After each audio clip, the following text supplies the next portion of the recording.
Awarding of water meters for the Department of Public Works. Any questions or any comments?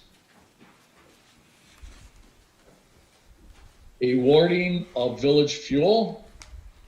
Any questions, any comments? Budget transfer approval. Any questions, any comments?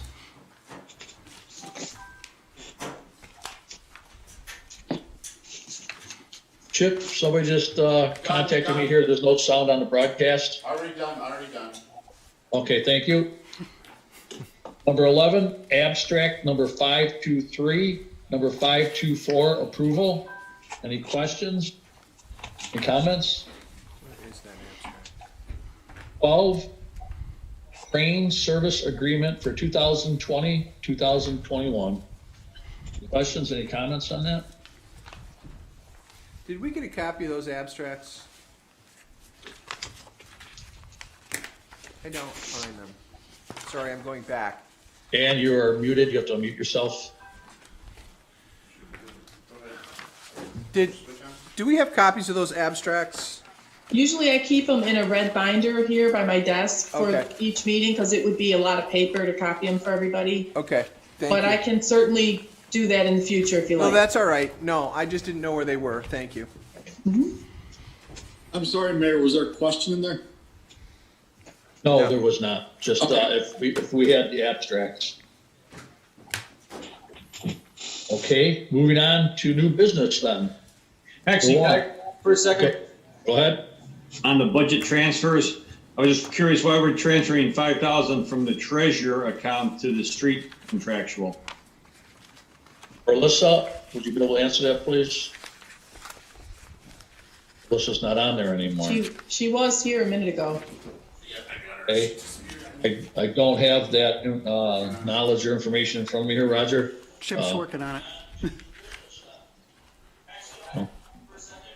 One second, please.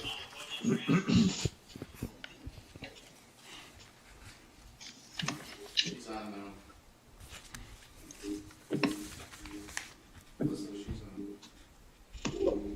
Where's he sees 5,000? I see 400.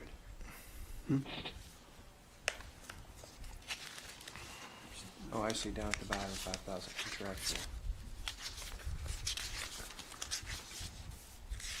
Alyssa, are you on? Yes. Okay, there was a question on a budget transfer. Roger, would you please repeat the question for Alyssa? Hi, Alyssa, the last one listed says treasurer contractual to street contractual, 5,000. I was wondering why that's being transferred. I'm sorry, you cut out. You're wondering treasurer contractual to street contractual. Yeah, $5,000. Why are we transferring 5,000 from one budget to the other? Because there wasn't enough anywhere else to take it from. I guess then it's probably a question for Tony. What are we spending the money on that we need to transfer? Right. Right. Another, why is he over his budget? We don't have Tony with us today, do we? Oh, he's here. He's here. Tony, why? I'm here. What happened that we needed to transfer 5,000 from the treasurer contractual? I'm not aware that we had to. When Jim and I last spoke before his departure, we were all good. Is it payroll, Alyssa? It says contractual, not personnel. I agree. It does say contractual. I'm not aware of where that would have come from because I didn't do a lot of contractual work out of streets other than CHIPS or the capital fund for street improvements of $80,000 originally budgeted. So I gotta be honest, I don't know. Okay, any other questions there? Is that okay, Trustee Pecos? Well, We gotta find it. Gotta Yeah. find it. after hearing Tony, I'm wondering why the street contractual is in a negative balance if he didn't spend the monies. I guess that's my next question. Why does that account have a negative balance that we have to transfer money? I can print out what is included in there tomorrow, so you can look at it. Okay.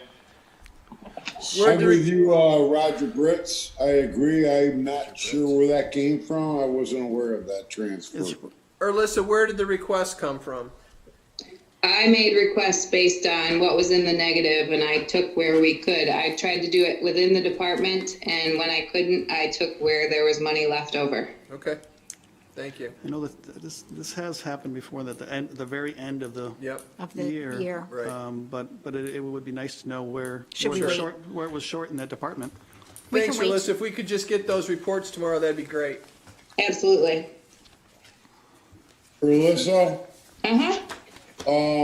if there was something that came up between the transition of Jim and yourself taking over that I obviously am not aware of, I would love to know that, but that is not uncommon in any budget, city, municipal, whatever, but I am really confused. I have no clue. Okay. Any other questions on the budget transfers?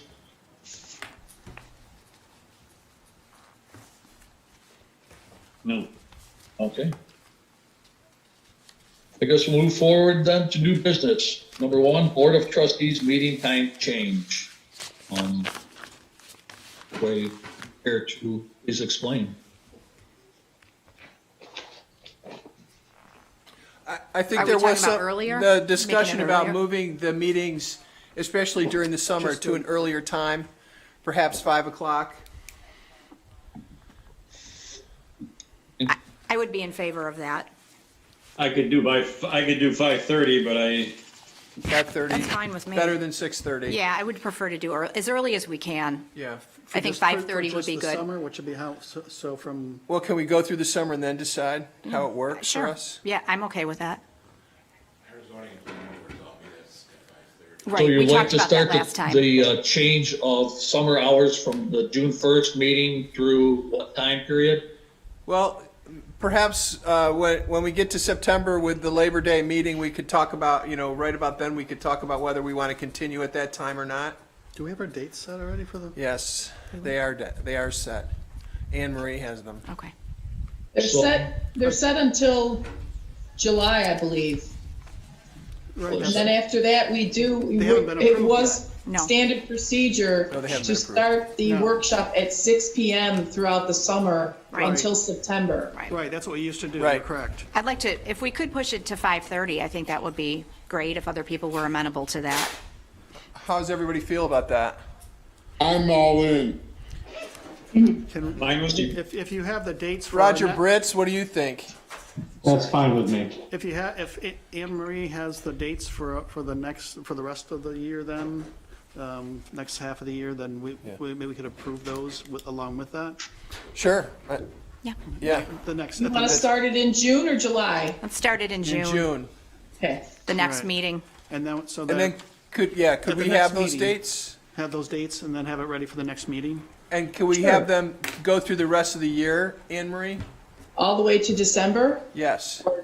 Sure. I'll set that up for June 1st. Okay, yes, Yep. please. Okay. Thank you. Yep. So that would be the 5:30 meeting till the end of the year? No. We'd Through July. review it in the end of August. We'd Yeah, we can review see it. how it goes and maybe once we go back to school, see how it works. Okay. All right, thank you. Just want to clarify that. Thank you. Any other discussion on that? Along those lines, I was hoping that we could have a discussion and come to some agreement about, as we do the workshop and we review every resolution, we discuss it then. We can talk at length in the workshop about the resolution. Today's kind of a different experience with that since we just ran through the resolutions, but in most times, we go through the resolutions and we discuss them and answer any questions that we have then, so that when it comes time during the meeting, for the sake of brevity, could we say that we're going through the vote and that any discussion would have taken place in the workshop and in the No. meeting? That's what I'm doing. Robert Rules of Order is pretty clear. When you bring something to the floor, it needs a second, otherwise it dies, and then you have to open it up for discussion. I mean, we do the workshop to get most of the discussion out of the way, but that doesn't mean that somebody couldn't have a question pop up in their mind or want clarification, and they should be allowed to ask that question. Well, I get that. It's just that we spend an enormous amount of time just repeating what we've already said in the workshop. And for the sake of these very long meetings that continue, I'm just wondering if it's possible that we wouldn't change it officially, but in our minds talk about any discussion that we would have, unless something came up between discussion and vote, that the majority of it happen in workshop. Right.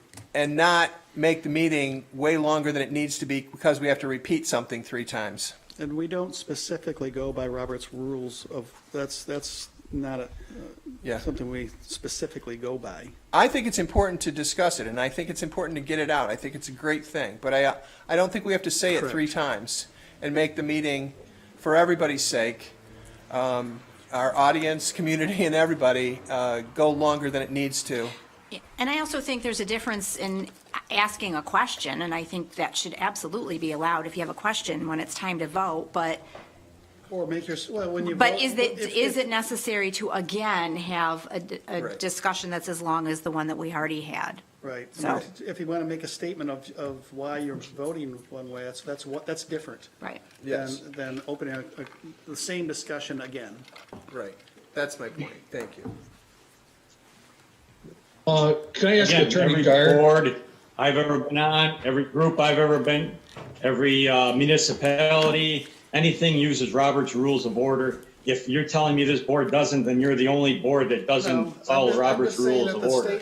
And it's pretty clear again that you have to allow for discussion when something is brought up. We do discuss. We do discuss, and we have an opportunity for discussion, and In the workshop. NICOM doesn't say that you go by, that village government goes specifically by Robert's Rules of Order.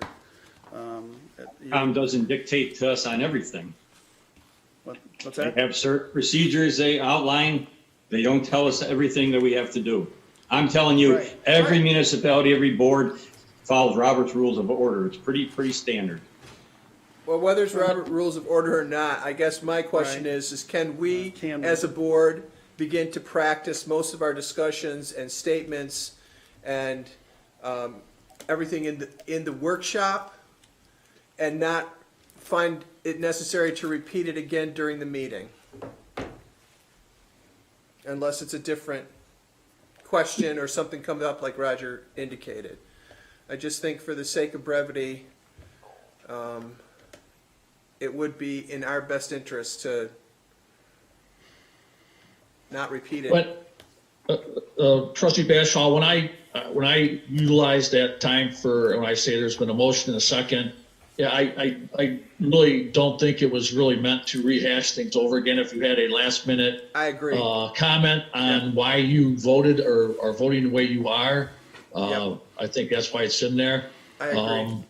Yeah, So, I think I mean- got the gist of why you put it in there, and it did, it had good reasoning behind it.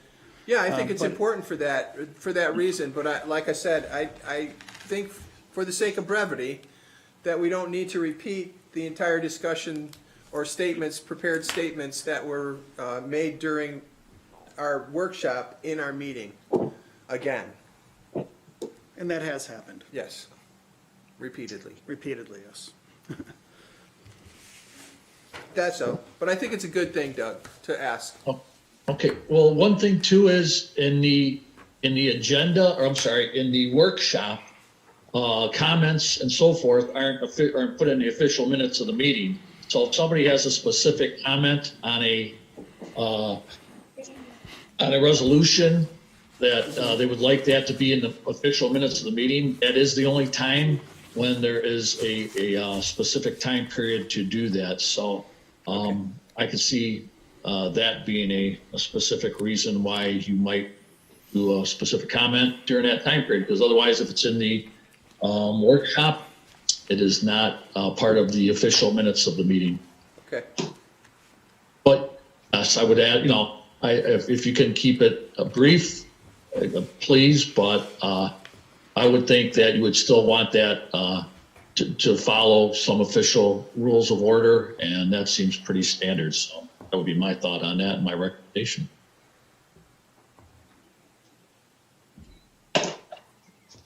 Any other comments or questions on that?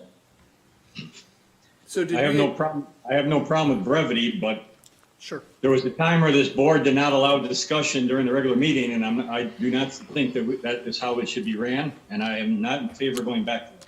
But I have no problem with brevity. Yeah, that's not my every point, trustee, Roger. every trustee, good point. Every trustee has an opportunity to make a statement or point of whatever they want during their specific Time.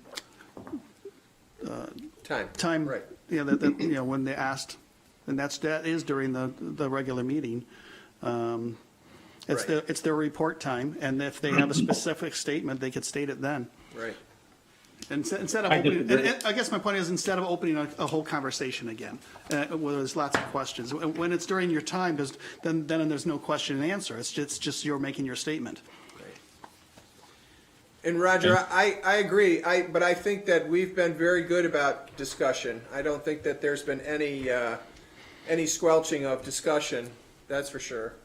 So, and I would like to continue that, but I just Yes. think, like Jim just pointed out, we talk about it in a resolution, we talk about it in our reports, and then we talk about it again when we vote, and I'm not sure that's necessary.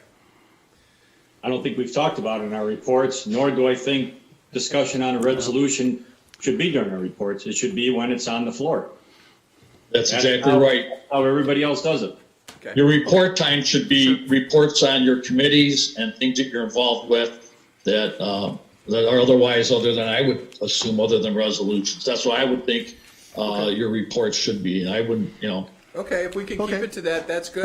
Okay. Great, Sure, thank we you. agree. Sure. thank you.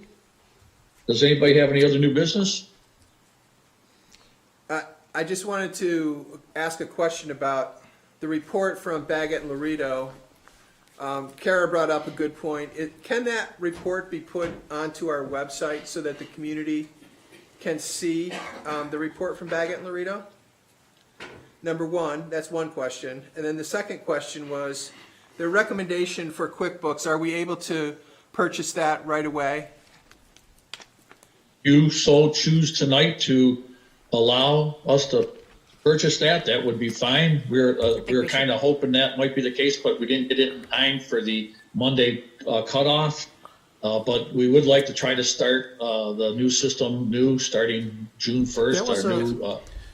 That was a small cost for that. That was only a $300 Yeah, I cost, think that and that's I think just a that- small cost for Erlissa's. It doesn't require any resolution or action from us. No, it's just. It's only $300. That's under the procurement policy, and she could do it within her own budget if she has it available for the end of the year. Okay. in her If the budget. board is agreeable to that, that is Yes. perfectly fine. We'd like Yeah. to move forward Yeah. with that. It's not the overall ultimate fix, but it will get us through and start us in the right direction, and that's the direction we need to go. I'd like to see as soon as possible that we, into this new budget, that we start looking into the cost and then change over to the newest system that they recommend. It's just Baggett, Laredo, Baggett. All they're recommending is that we interconnect the offices and QuickBooks. Because we're currently not interconnected between the offices. Well, they had two recommendations, and the one was much more expensive, they stated. But initially, to get us all connected, it made sense to start out with the QuickBooks and then look into the much better Right. system later. But because it is much more cost to it. But can we get that report on the website so Yes. people can look at it? That would be great. Then people can, see So what's we're going in on. agreement that QuickBooks should be purchased for Erlissa as quickly as possible. Okay. Alyssa, if you want to work on that for tomorrow, that'd be super. Roger and Roger, are you in agreement with that? Roger and Roger? Yeah, I'm fine with that. yeah, I'm fine. Okay. Thanks. Any other new business from anybody there? Since we're on the subject of this letter from Baggett, Laredo Baggett, did you want to discuss any more detail of some of the information that they wanted us to do, or do you want to wait till another time? Want to do it under, yeah. has everybody seen it? Yep. What did you want? Should have. Yeah. Yes. Hey, Raj, what are your, trustee Fritz? Well, one of the concerns I had is that they want us to, they recommend that you change all bank accounts to only one financial institution for ease of transferring of funds between accounts. I don't know if that's going to be possible because we have multi-savings accounts and we do collect interest on those savings accounts. So to close all our accounts and process them through one financial institution, I don't think that's feasible. Well, can we have separate accounts with one institution, within one institution? That was actually the recommendation of Jim Sedota before he left, was to consolidate our accounts to as few he as mentioned possible. that, excuse me, he mentioned that he would like to consolidate our checking accounts. Yes. He could see that possibly getting rid of Chase would be one of them and Right. consolidating most of our checking accounts. But as for all our accounts, there are savings accounts that we utilize that are interest-bearing accounts that I really think that we should take a look at not closing.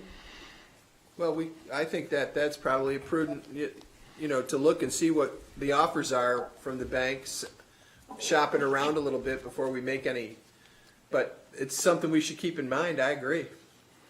And I just wanted to throw that out there. That was just one of the concerns that I had. That was a when I read all that. recommendation. I think that Alyssa could look into it and give us a little more detail on it.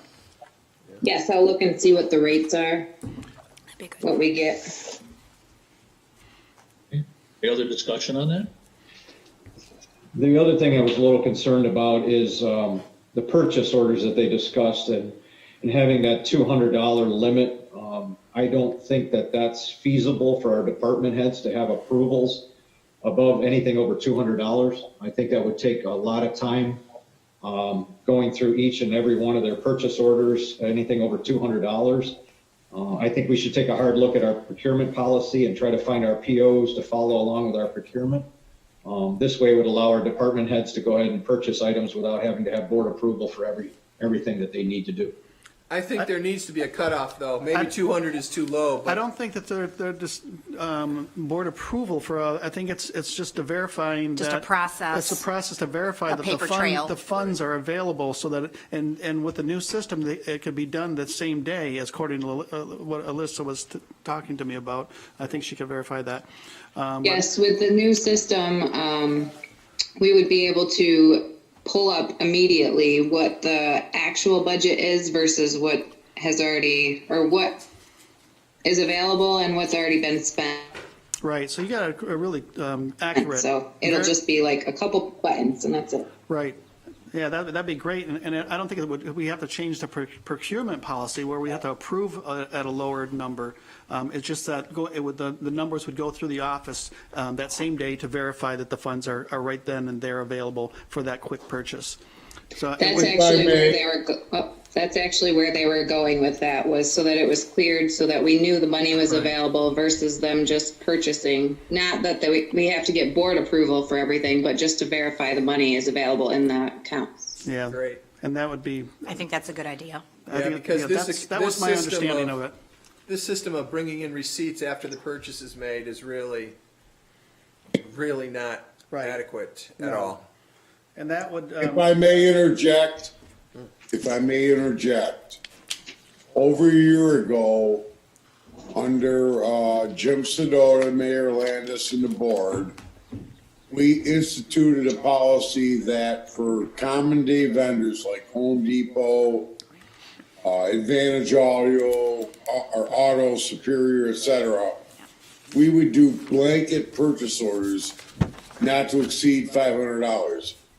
Because when parts are needed on an as-minute purchase necessity, you would use those blanket POs to authorize the sale and the purchase. Now, if you want to go back to something like less than 500 or 300, that's fine, but that slows down the purchase process for emergency purchases from common vendors. The blanket PO, they still did offer the use of a blanket PO, but if you went with the $500, we could actually just check and make sure you had the $500 available in that account before you were able to spend with the blanket PO. And I concur with that. I would like more daily or monthly reports, which I haven't seen in the last year, on where our current budget lines are day to day. I mean, we track it the best we can, but I would love for you or Alyssa or somebody to provide me on a weekly or monthly basis on every account line That'd be great. where my actual expenditures are versus theoreticals, based on budget. Well, that's what And with QuickBook will this- do. Yeah, with this new system, that's what we'll be able to do immediately. I can do weekly reports, monthly reports, however anybody wants it. I can pull it up same day. Same day, yeah. That's right. That's awesome. And those blanket POs then encumber the $500 for the duration, right, Alyssa? Correct. Yes. Well, that makes sense. Yeah. Sure. Yes, and that way, department heads, we have our own tracking systems in our departments, but in the end, the bottom line, number that counts is what Village Hall has. Right. We want to have veracity in those numbers before we expend them. That's correct. Absolutely. Well, Yeah, then, right. is there a This new system a will wish make to it- change makes the it minimum amount, or what's the pleasure of the board? I don't have a problem with the 500. The 500 As long blanket. as, when that blanket PO is cut, that, as Alyssa mentioned, they check to make sure the money Right. is there. Yeah. Yeah. I agree. That's Yeah, appropriate. And I know they kind That's of be- track, they that's they before try the to track purchase. as they're spending it, how Right. much is left in there. Right. Yeah. That should happen before the Before the purchase, and purchase, that's the purpose of a requisition as opposed to purchase order. So, I mean, if we're doing a purchase order with a blanket coverage that encumbers the money, Alyssa, how does that affect a requisition system? Well, if we encompass the amount of money in a blanket PO, we would still want the, They'd st- Right. Requisition first. yeah. They still need to make requisition out the before any requisition. purchases larger than the amount that you set.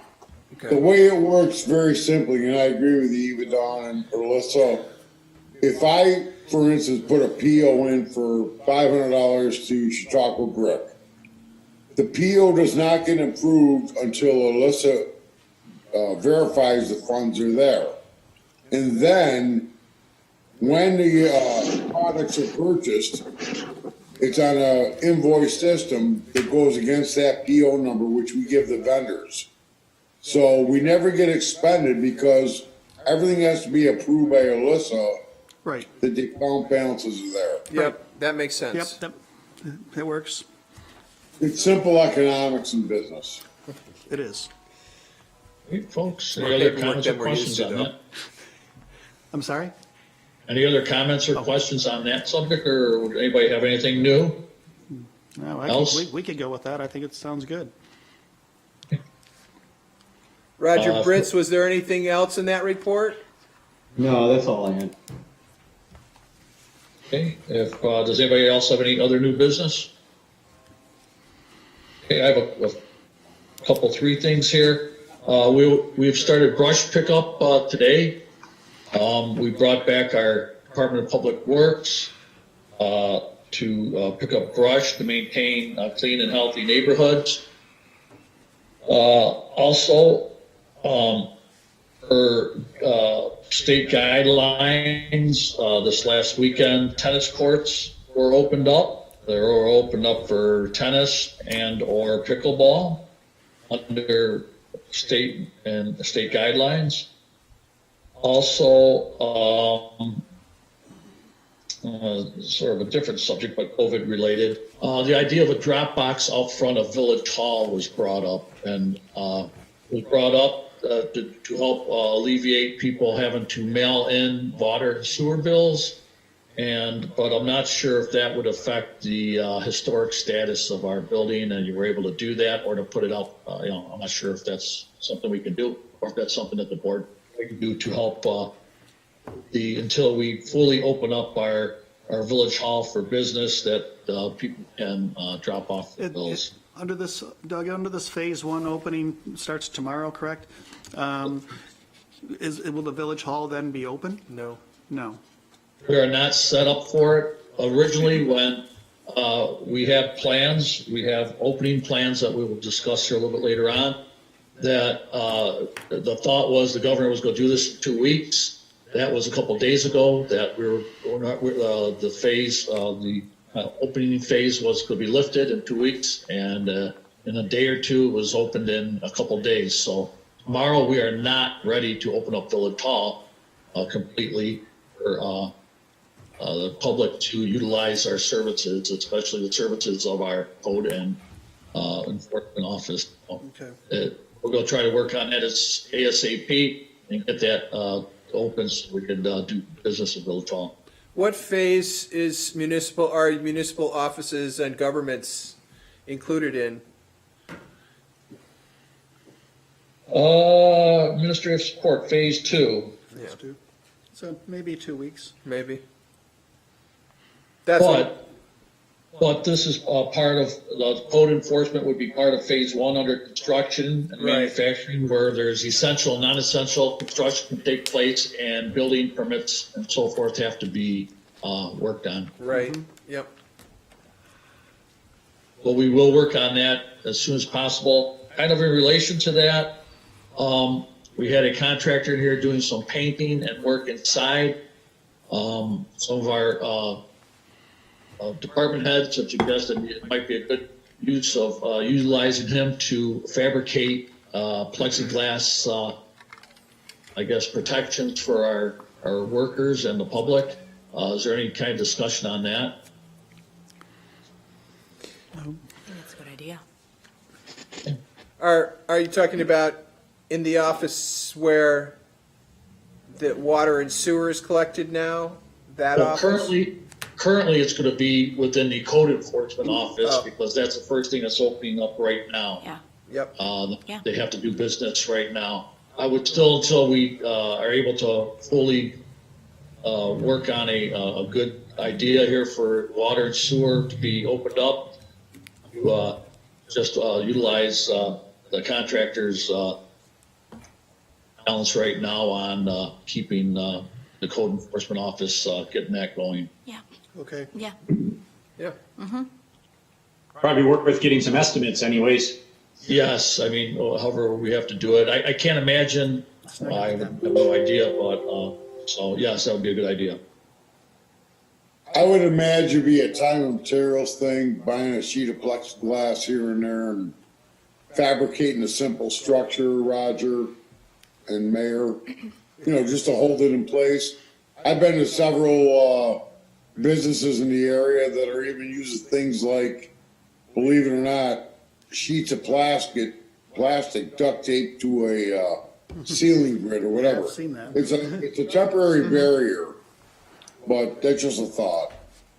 So the code enforcement is just a door, so that wouldn't be as bad, but I'm thinking the water counter for the water and sewer is a pretty big opening. That might be a little more expensive. That would be a framework with plexiglass, I would think, Not that and bad. screw it into the framework. Right. I agree with you. It's a little bit more, It's not that not expensive. challenging, but a little more work, but whatever you guys want to do, it's fine.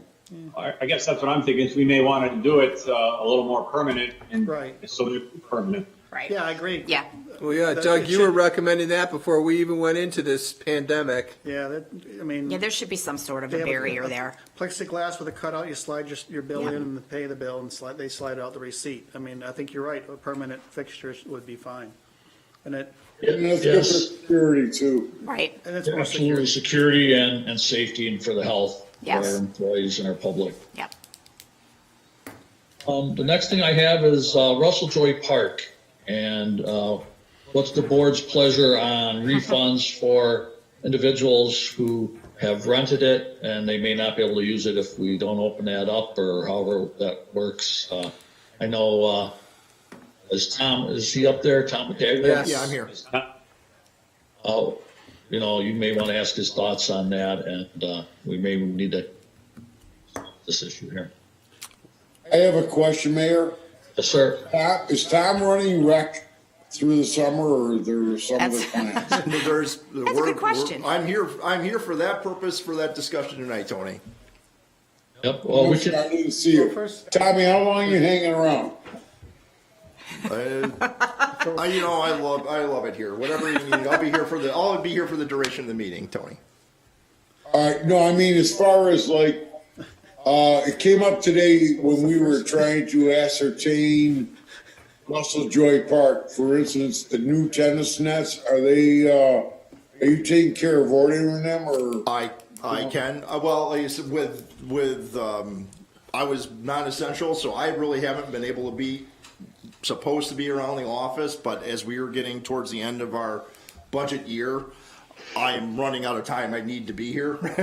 So this was besides our budget meeting. It's been just doing email at home. But yes, I can. That is easy. I can easily do that if you need me to. I think the question was about refunding. Right, and I think at this point, we have to come to some decision as to whether or not we're going to open it up at all this summer or take any reservations at all so that we aren't in the refund business all summer long. And I think we should probably make a decision this evening as to whether or not we'll take any more and whether we're going to open it up. How's everybody feel about that? Tom, how do you feel about that? Well, I would imagine, without looking at that book, again, I have not been able to be around Village Hall. I know right on the first day, in the first business day in January, we take about 20 to 25% of our reservations for the year on that first day of business. Those are the people asking for their refunds now. Well, the one thing is I can only speculate, but normally on that first day is what you see are the people that have the reunions year after year. They're set, so they need to make sure. So they're here at 6 a.m. to make sure they get that date. Yeah. What I have done in the past, if there's been an extraordinary circumstance, again, it is village policy that and this again is a new situation, but if we're not able to rent that pavilion and somebody cannot use it, they do not get a refund unless we're able to rent. This, of course, is not that situation. They are being prevented from using that pavilion. What I believe would be the easiest thing in terms of administration would be for me to send a letter to everybody that has reservation and offer a credit. Saying that bring this letter back as we open, if we're going to put it off to next year, bring this letter back. It is your credit. You just come sign up again. If we are going to open up, again, our season goes through the end of October. They can also offer them a different date as we open up. Okay, bring this back. We'll apply that credit. Pick your new date. Again, it's just that then there will be some people, I don't know, again, without looking at each individual reservation, like a person with a graduation party, those are people who are going to want a refund because that's not going to happen next year, obviously. But we were, service was interrupted before you started to have an awful lot of planning for graduation parties. So there's different ways that we can do it. It's just, if we... I know some people would just assume get their, use it for next year, but there will be instances where we have to give a refund. I just don't see any other, with the circumstances, how you get out of that, but. Can we just ask people what they would prefer? Yeah, they will. I can contact people. It'll take me a little bit of time, but we'll get through, but it's no big deal. So from my end. Going forward, we're not taking reservations. I would say I would not take any reservations until there is a clear picture is when we are going to be able to open. It's just it'd be speculative, and then at that point you'd be refunding everybody. I don't want to get into that. I don't want Erlis to have to start into that, starting to issue individual checks. Either we're going to be open or not. Right now, it's closed, so there's really no reason to issue any more permits until we have an idea when, we have a clear picture from the government. I agree. So did that answer the question, Doug, that Tom will get in touch with the people and see if they want a refund or a credit. We'll refund those that need refunding, and we won't take any reservations until further notice. That's fine by me. Is the rest of the board okay with that? Are you sending that to everybody or just the ones that would be affected, like, say, in June? In other words, if somebody has the last week in August, are you going to send it to them, or are you going to wait and see how long this? Roger, I think what I do is just as we're in a just rolling basis, there's probably, because we just start opening, I'm sure we've had a couple reservations here in May. I'll make sure they get, give them that option of the refund or that credit. But I'll do it as we pass them. So that would, there's really, if we open up and if they're able to be open and somebody's got a reunion planned in August and we'll be able to open by the middle or late July, I don't see a really need to go, contact absolutely Yeah, everybody. maybe we can do a couple weeks That's at what I was a gonna time. suggest. Yeah, I mean, and then if there is somebody in the community that, that knows their plans, there's people, they have a reunion for sure that, it was a one-time thing and they know people aren't traveling, they can always, contact the office. Okay. Everybody's good with that? Yes. Okay. Yes. Now, in conjunction with that, I don't know if you guys want to handle this under new business or old business, our recreation program. You want to discuss that now? Is that okay? Sure. That's Okay. your business. We're in a spot right now, I believe I spoke to Tom earlier. Tom, it'd be like basically first week of July, the earliest that you would possibly start a rec program, correct? I would typically, the 6-week program would begin that Monday after the school is done. So Fredonia's commencement is the 28th, that last Sunday, and we Right. would start on that immediately the next day. Obviously, Okay. we're up in the air. Recreation is part of phase 4.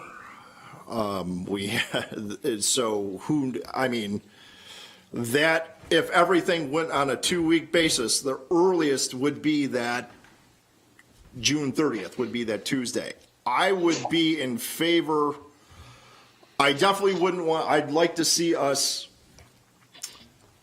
if we still want to entertain a summer recreation program, I would not like to entertain that before July, I believe Monday, July 10th. That would be the week after the Saturday, July 4th. I imagine there's going to be a lot of social gathering at that point. If there's a spike, you would probably see that by the end of that week. And that, if there isn't, then and we're allowed to, then I'd say it's feasible. But I don't want to have kids out there as you're starting to approach the beginning of a school year and take a step back in this community. And I don't want, us to be involved with that either. How would you go about hiring staff? Right, That that's is a concern. extremely difficult now too. Pushing it back is things, if we go through these phases, it gives me a little bit of leeway, but right now it's just, it would have to be, Should we set a tentative date and then revisit it again in a couple weeks? Or should we just say, we're not going to do it this year and do a few limited activities with social distancing? I think if you're asking me, I would lean against, because I simply don't know how we have our traditional program and social distance the kids, and not to mention not just playgrounds, but any equipment that they would want to use.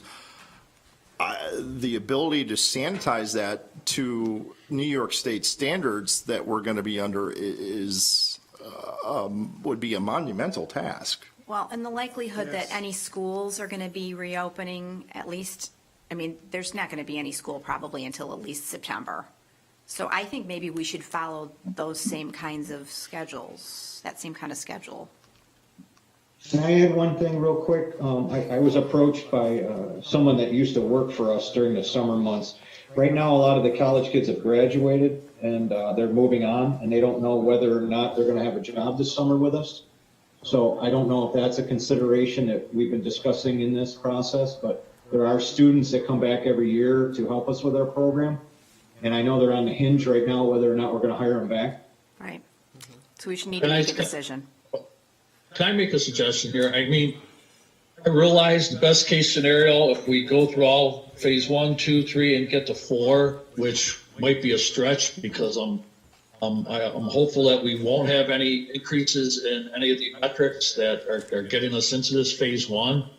But given the fact that children now are coming down with that secondary disease, whatever it is, I would not want to be the community that had a rec program in the summertime and a lot of our children would come down with that. I just don't want to be that, and I want to make sure our children are safe and healthy for the beginning of a new school year. And I think just at this point, like Tom said about social distancing, I think that's why other communities are canceling other events and social gatherings, because you cannot police social gathering, any of these events, especially with kids. There's a lot of problems. I think that we should err on the side of caution, scrap this year's rec program. This way the college kids or whomever are looking for employment know the direction they need to go. We utilize some of the funds to go into these different parks and playgrounds and take care of fall protection and start a brand new year next year. Let the kids get through a safe summer of being healthy and getting close together and communicating anything that could harm them, and move forward with a brand new rec season next year. My suggestion, it's totally up to you, the board. That's the direction I would go. Probably not a bad idea. I think to be There's safe. just too many unknowns right now, and we'd be leaving a lot of people hanging, including the college students that would be waiting to see if they have a job. So I agree, and it would be nice if we could then, like you mentioned, fix some of the fall protection and some of the maintenance that has been let go.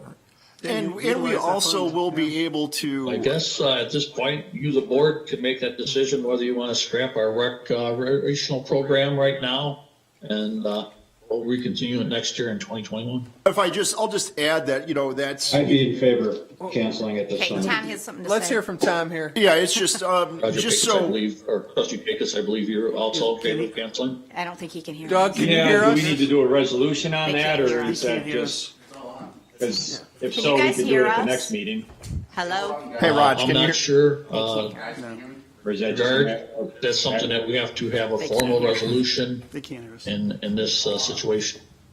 Hello? We'd have to check how it was done in the past. If it's the kind of thing where we have a resolution to approve it, then all we'd have to do is not. No, we never had a If it's the kind of resolution. thing where it's a year after year thing, we probably want a resolution in that case.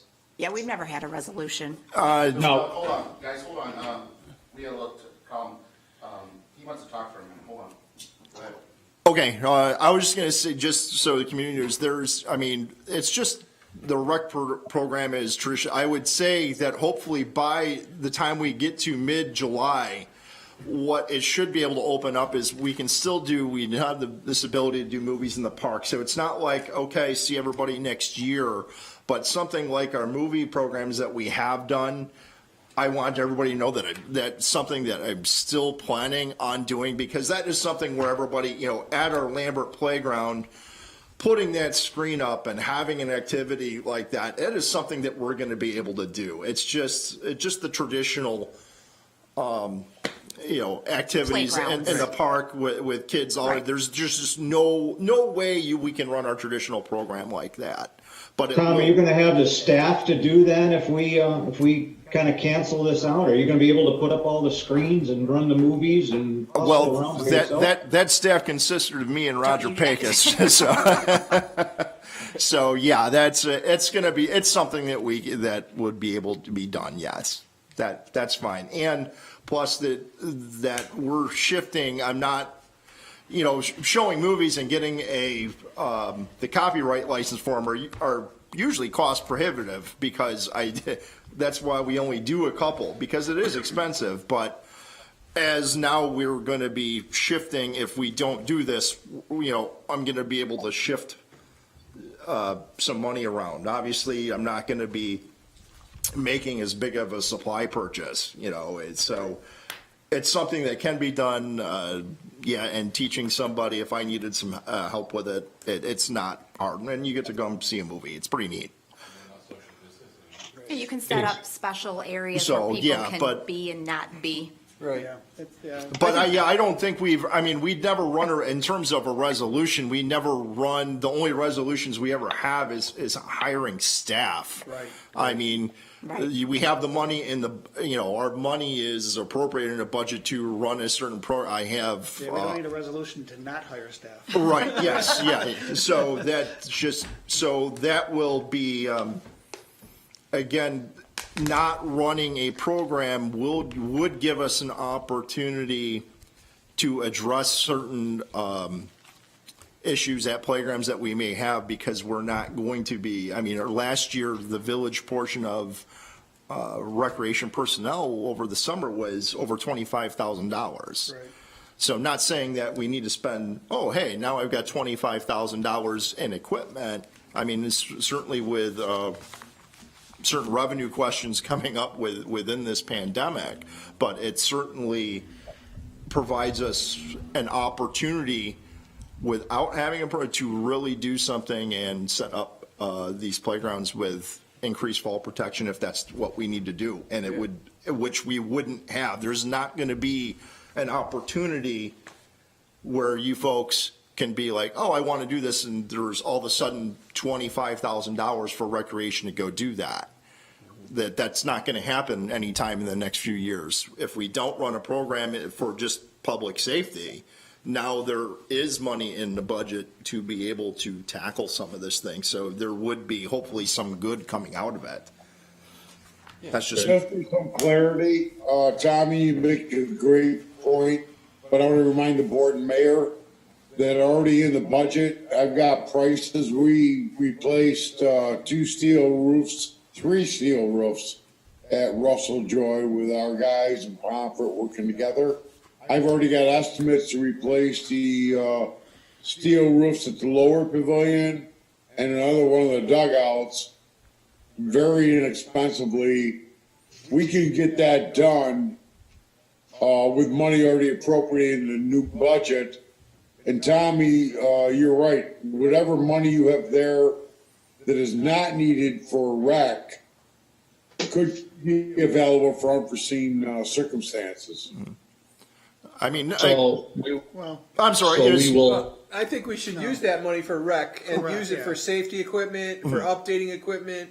It shouldn't go anyplace else but rec. First and foremost, I think, and now that we're all in agreement, it's just in terms of, we don't want to put kids out there in a situation. So that is the first thing. It's not like I don't want to put it out there. Hey, well, okay, we won't have a program. Now we have the money to do this. No, first and foremost is that we're looking to keep the kids of the community safe. Right. That's the way it is. I don't think we should run a program. That being said, now let's take this opportunity, get some good out of it. Yep. That's my position. Yes. I agree. Good. I agree. Super. Thank you, Tom. You're welcome. Any other new business? None? Okay, let's go to old business. Number 1, no parking sign on Seymour. Phil, I believe you said you took care of that? Yes, myself and Tony took care of that. The sign's been posted. We haven't had any problems since. Thank you very much. The fountain cherub. I've spoken to Bob Booth on a few occasions. To redo it, originally, it's to be an expensive venture, anywhere from $10,000 to $30,000, because it has to have, they're going off of pictures, and it's just a very lengthy, long, expensive process. Bob had gone by Belleville's Candies and Irving on 5 and 20. There is either a cherub or a vase that might be able to be used in term to actually put something up there other than that chunk of plastic pipe, to utilize that and to put a fountain fixture on the end of it so that that fountain can be utilized. I think he was talking maybe about $70 or so was the purchase price of that whatever object it was at Velvo's. He wanted to double check on the size of it. It might work, it might not work, but either way, he thought maybe Tony some kind of fixture sprinkling fixture could be affixed to the top of that, and it could be utilized possibly just as summer sprinkle water. So that was some of the thoughts that he had. I have a moving question. forward. We have there's a deductible for the insurance for that, right? $10,000. It's $10,000. Okay. Right, it's a $10,000 deductible, so then if it's $30,000, the $20,000 should be covered on it. My thought is this. I was just curious. I was talking to Pat Belvo, my guys, today about this. So you've got the Barton Commons grant going forward, and I told my guys not to turn the fountains on because the west part with the cherub missing is an issue. The east part has, East Fountain has plumbing issues. And under the contract of the grant, I believe there are conditions in that contract to address some of those issues. So going forward, especially with COVID, I'm loath to turn those fountains on, as well as the water fountain at the information booth, Yeah, until we get to at least a phase 2. I agree. I agree too. Yes, that makes sense. Yeah. I'm not even sure I want to have the garden club plant geraniums in the pots, knowing they may be ripped out this year with a contract. Okay. Yeah, I'm not quite sure. Nothing in Yeah, the right now, that contract, I believe with, we have phase 1 construction, that could probably start tomorrow or sometime soon, so they could work forward on that. With the cherub too, would the board still consider any kind of reward for just a return or the location of a return of the cherub, and not necessarily the prosecution of the person, because I'm not sure, let's say somebody doesn't want to have to go to court, but they know where it's at, and they could just bring it back to us or tell us the location of it, and we can move forward. But I don't I know know- about a reward, they should just plain do that. How about just bring it back? Just bring it back, yeah. Right. Bring it back, no questions asked. There you go. Number 3, a letter to Laura Kelly with Charter. Last meeting, Trustee Christina asked me on behalf of myself and the board to write a letter to Ms. Kelly on behalf of us that PEG channel would be restored back to its normal programming line of a lower number, so that our senior population and population that it would be confused would not be. I sent that letter to her and to carbon copied our assemblyman, congressman, county executive, our senator, and we'll see if that can help. So that was done. Thank you. in I the last meeting. also forwarded it to the Cable Advisory Board. They were So that's- appreciative, so thank you. That's you're welcome. That's in process there. Is there any other old business that anybody would like to discuss? Yes, Doug, at the last meeting, I requested that a letter be sent to the planning board in regard to a collaborative effort, work with Town of Pomfret towards a comprehensive plan. And I asked you about that this week, and you told me there needed to be, I don't know, could you explain? I wanted a board consensus. I know we had discussed this a long time ago, and I don't remember if the board was all on board with that. So, I mean, if tonight you can give me the go-ahead, I will do that. I just could not remember, and I just want to make sure the entire board is on line with that. Well, I think that the planning board should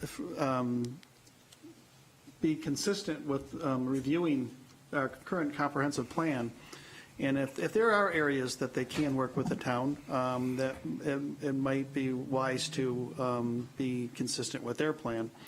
But I think we should definitely request that our planning board be frequent with their meetings and go through our plan to find what's in the best interest of the village, but also, is there opportunities that they could work with the town? But they need to go through ours for sure, and it hasn't been happening. And I know that the planning board, some of the members have asked me to see if you could, the mayor would then request the planning board to do so.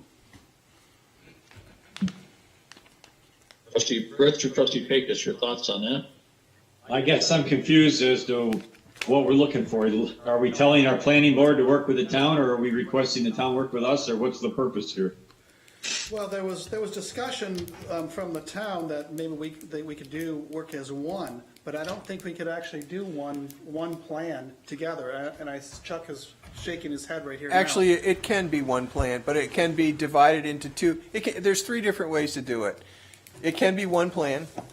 It can be one plan that has two separate entities to it, one that addresses the village and one that addresses the town. Or it can be two separate plans, but done collaboratively, so that, there's input from both parts. I think that that would be more interesting to me. We have had some meetings. There were 3 last year. There's been 1 so far, Doug. I know that you attended that one in January. And there seemed to be some interest.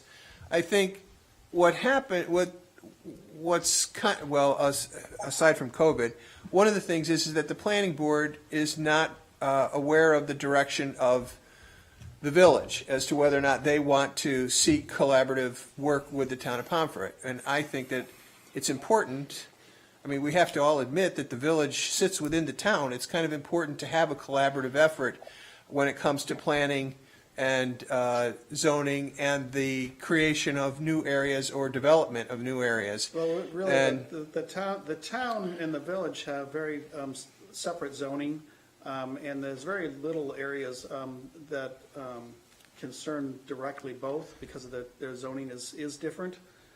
See, I think, I disagree though, Jim. I disagree heavily in the sense that I think that there is zoning that's different, but I think that because they sit within each other, and you have to recognize that the majority of the development that's going to occur is going to be in the town of Pomfret, because that's where the area is. But we don't have jurisdiction on that. No, what I'm saying, if you have input into that with a collaborative, comprehensive plan, then you have some input and some direction and some involvement in where that development occurs. And it sits on the fringes of the village. And I think you would want some say as to what development occurs on the fringes of the village, as well as... Usually when there's something happens on the edge of the community, on the borderline of any community, whether it's development. Am I correct, Chuck?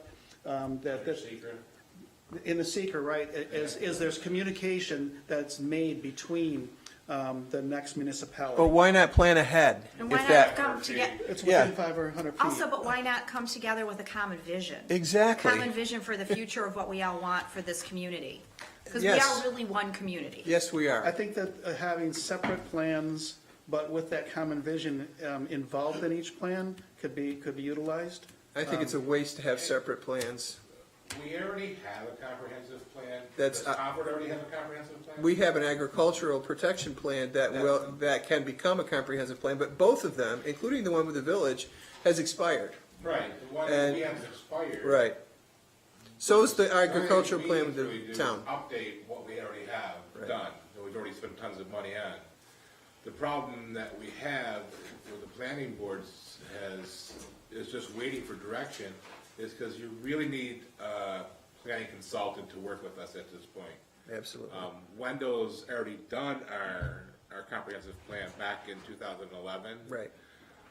That, not much has changed, other than losing a couple of industries, but they're coming back in. So really, it's just updating. So for us to do a comprehensive plan is not gonna be real expensive. I got a price from Wendell just to update what we did back in 2011, it was like $1,800. I'm sure it's probably a little bit more now. I think that's the issue. I think Kara hits the nail on the head, is we need to be a little more visionary instead of just staying with what we have. I've seen the report from Wendell. I am familiar with the comprehensive plan, and I think we need to be a bit more visionary than that. And I think that we need to be more inclusive than that. I think it's important that we develop a relationship, and if this is the beginning of a positive relationship with the town of Pomfret, then so be it. I think that it should happen. I don't think status quo is a good thing, quite frankly, Chuck. I think that our comprehensive plan is antiquated. I think it does include businesses that no longer exist here, and we have to get creative about how we develop in a village like this. And what kind of businesses we want to attract. Exactly. And I think that's the vision that we need to, and just having status quo to update it for the purpose of updating, I don't think is in our best interest. It's nice to see what Pomfret's planning and, you know, and compare comprehensive plans, but a comprehensive plan should fit this village like a glove. Absolutely. We have no agricultural in this village. It's all residential and business. Sure you do. I live across the street from agriculture on East Main Street. You do have agriculture. It's in the not village. conforming. There is no agricultural in this exists. village. The zoning law does not allow it. It's non-conforming. It's all non-conforming. Right. And Those I are don't other know. things. We're going to build a hospital on a non-conforming agricultural lot. No, that's that's agricultural. No, that's not I true. understand that. That was C2. We'll see what Or happens C1. next door to it. But I think that there are things that we should definitely speak to in regard to town of Pomfret. And like Kara said, we are a one community, whether we like it or not. We're one community, and we need to plan as such. But we're a community that does a whole different thing than Pomfret does. We don't have We to do show a a whole whole bunch of different other thing. But building we've not permits. dissolved into the town of Pomfret. We Of course do. we haven't. No. But that doesn't mean working with them collaboratively means that we dissolve. We're not giving up rights. We're just having a conversation. We had meetings with Wendell in the fall between then the that's town why- of that's why I Pomfret think that and the village each- collectively with the planning boards with Wendell. And I think that you need to speak with the planning boards on both sides as to what their opinion was in regard to that meeting. We've also had meetings with other planning. We just met in January. That's what Doug attended, which was a very positive meeting with the village and the town present, and another company other than Wendell presenting. I think that there are lots of options here, and we're short-sighted. I don't think we're being short-sighted I do. as if we ask our planning boards, the town asks theirs, and we ask ours to review each contract and identify the areas that we should be informing each other of our directions or thoughts, and how then at that point in time, you could ask, how do you fit that in with your plan, with your comprehensive plan, and then how do they fit that in with their comprehensive plan? And it still gives, as Chuck stated, we already have one. If we try to completely rebuild another comprehensive plan to be as one, the cost of that would be astronomical. Actually, It would be to a- update the plan the way that it should be, rather than just stamp it as. It's not, an update. I didn't say stamp it. That's what Wendell's proposing, for $1,800 is to just update it, and that's the end of it. That was That's years a little ago. change to it. That's when I first came on Yes. board and we started trying to get that comprehensive plan moved forward. Right, They wanted the charts and graphs and stuff updated. exactly, I got a cost from the planner who worked with us at that time right. to update it, and I think it was like $1,800. Now the whole plan really should be updated. Absolutely. And that's what we were but- talking about with the cost with Wendell, that we would Ours share is- with the town of To Pomfret. update ours is, we already got a document in place. To update that in a small village would probably cost as much as Pomfret's a much bigger community, and they've got other, they got bigger areas that they'd have to design a comprehensive plan for. You're I talking think an you're area, talking thousands and thousands of dollars. you're talking an area of 40 square miles as opposed to the village's 5 square miles. Which includes the village, by the way, the 40 square miles. Well, that's, And I think that that's important to remember. It includes the village. Sure. And therefore, there should be discussions in regard to that, and that it's short-sighted not to make a comprehensive plan for the entire 40 square miles, which includes the village. Should there be a subcommittee to discuss this? There should be Well, something. We can because discuss the- it, but we need to make sure we have that's the what you have, funds that's available. what you have a to the planning board planner. for. Yeah, Well, I mean, they're- this is what you have a They're pla- seeking planning- direction, and that's the issue, is that they did meet, they have talked, and then there seems to be some discrepancy as to whether, and I can see why now, that the planning board for the village didn't understand what the direction of the village, really, what they were really seeking. I don't know if they're looking for direction as much as they just want to make sure that they can get a planner in here to work with them. Yeah. This is all above what our knowledges and stuff are. Correct. We don't have the technology to recreate that document. We need a planner to work with us. They've met Right. with 2 planners. Your And I entire already planning board I've- has met with 2 planners. Can the two boards not just get together to meet and just discuss, just have a conversation? And they have. I mean, okay. Yeah, they have. But I think they've met with 2 planners, and they've also received 2 proposals, including the monies. And I think that at this point, to create new plans jointly, I mean, you could ask them what the difference would be, but with an agricultural protection plan that the town of Pomfret has, there are things that already exist in that plan that's not recreating the wheel.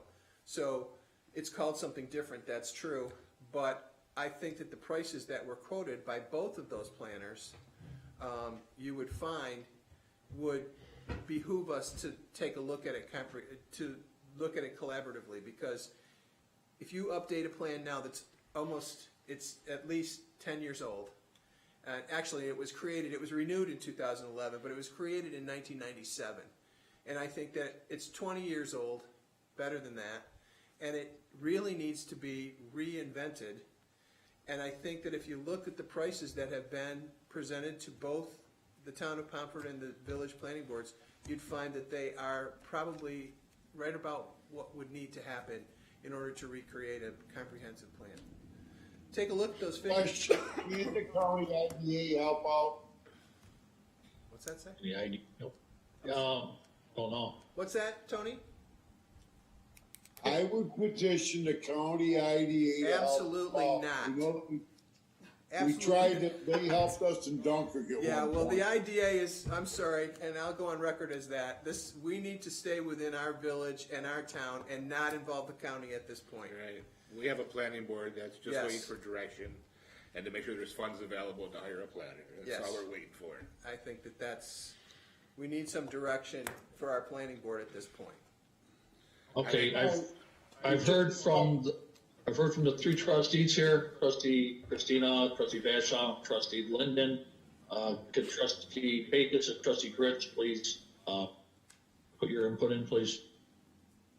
I'd love to. Thank you, Mayor. First off, if our plan is 20 years old, then I would agree that it's long overdue to be redone. My understanding is last time Fredonia did one, Pomfret did it at the same time, and they both paid about the same amount of money. 40,000 rings a bell, but I could be wrong, a piece. You're right. And my understanding is to work together would not be much more than that. So between the 2 municipalities, we'd be saving a lot of money. I think it's ridiculous, ludicrous that the two planning boards in the past work totally separate without involving each other and knowing what's going on. Anything that happens in Fredonia is going to be good for the town. Anything that happens in the town is going to be good for the village. There's a lot of businesses that would be perfect for the village. There's some that would be better suited in the town, not right downtown in the village. Well, that's why we have zoning currently already. We have. Can I finish yet? I've been on the planning board, and I've I've been. been sitting here listening to the 3 of Hold you. on, Trustee Linden, hold on. Sure. Order, please. Absolutely. Go ahead, Trustee Pecos. If the town decides they want to expand, for instance, out on Route 60, and they're going to need water, sewer, then that is something we should be aware of ahead of time when the planning is taking place, not after the fact when deadlines are occurring. So I still think it's ridiculous to have two entities working separately and not working together. I am fully in favor of both planning boards working together. We can have a separate plan for Fredonia, they can have one for the town, but the 2 should know what's going on. Thank you. Trustee Gritz? I have to agree with Trustee Pecos too. We've had this discussion before about working together and saving money.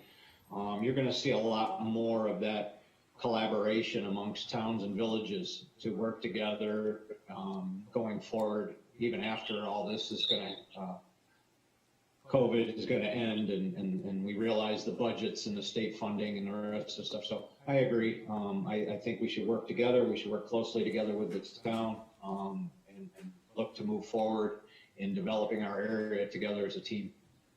So it's the majority of the board's consensus to work together with both planning boards. Yes. Would you like me then to direct our planning board to please have further discussions on some slight type of shared comprehensive plan of some type?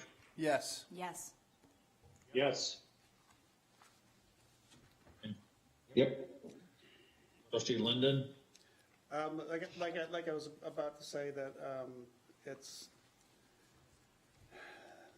it is designed, comprehensive plans are designed to have communication along with your neighboring communities. It's required, as Chuck could verify, that you have to communicate when there's development on your borders.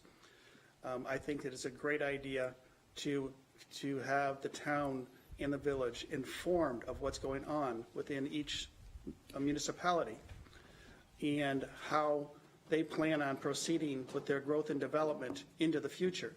That communication is essential because we provide services to the town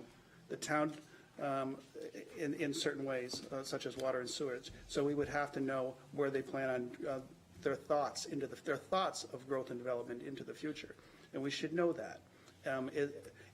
Because we may or may not be able to provide that depending on the situation at the time. And so for those reasons, it's a good idea to have separate plans. It cannot be as one because then if you're deciding on something that's supposed to be in the future up front, you could be holding yourself back. Either one or the other could be holding each other back or providing something that you shouldn't be.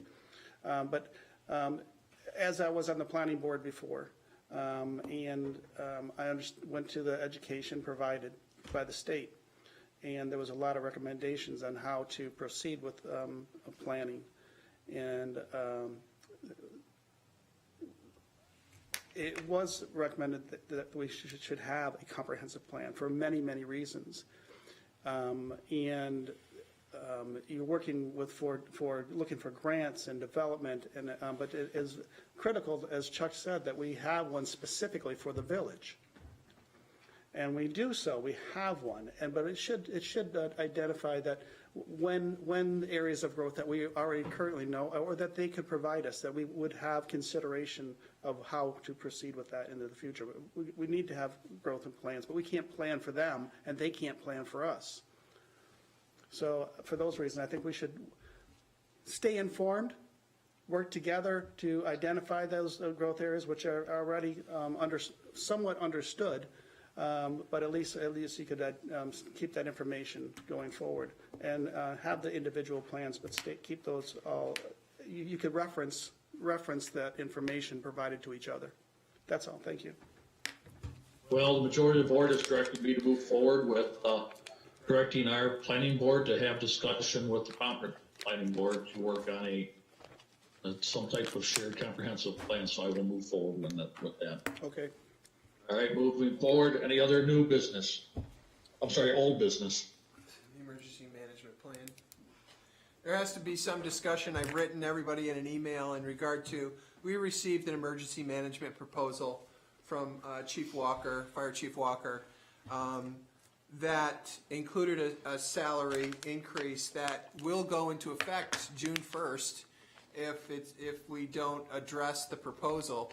And I think that in light of the fact that we haven't really had time to discuss this, or we've been in an emergency management situation and we have not had the time to address the plan, that I think, Kara, you recommended that Can we table it? that we table this, both the plan and the salary increase, until we have time to discuss it further with Chief Walker and among ourselves. Trustee Linden, any comment or questions?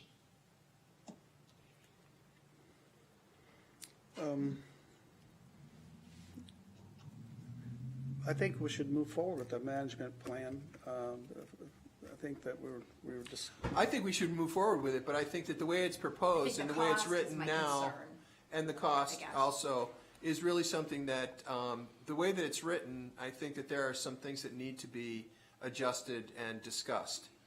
I think that maybe the way it's written, we could